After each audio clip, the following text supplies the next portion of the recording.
Se Diana të përshëndes, atëherë puna e prokurorisë së posaçme lidhur me krimet zgjedhore vijon edhe disa ditë para zgjedhjeve të 11 maj. Ditën e sotme prokuroria e posaçme ka bërë me dije dhe ka bërë publike të gjitha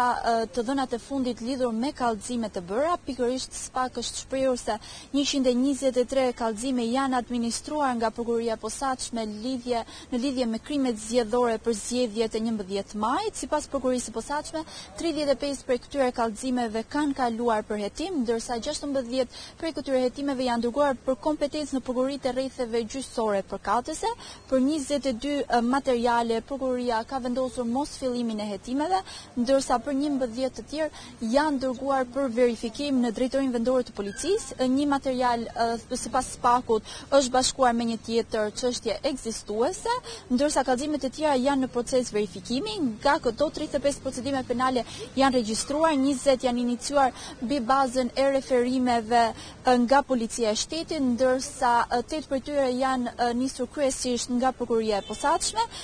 Për 3 nga këto raste nisur si rezultati i kallëzimeve nga persona të ndryshme, ndërsa 2 janë referuar në prokuroritë e rrethave, ndërsa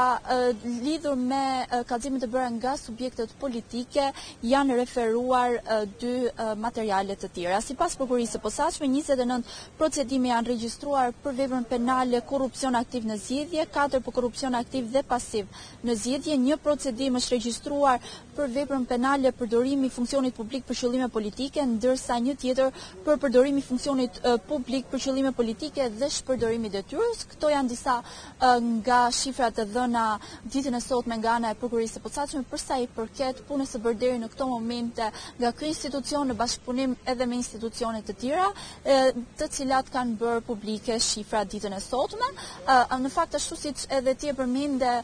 puna vijon edhe në qytete të ndryshme të vendit, pikërisht në Shkodër, ku ditën e sotme Byroja Kombëtare e Hetimit dhe Policia e Shkodrës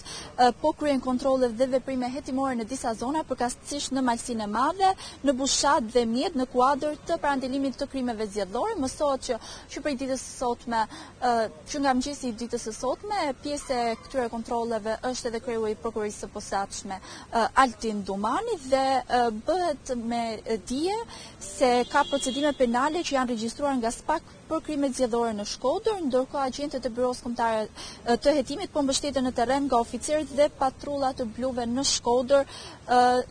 Ashtu siç e përmenda, në këtë operacion po merr pjesë edhe vetë kreu i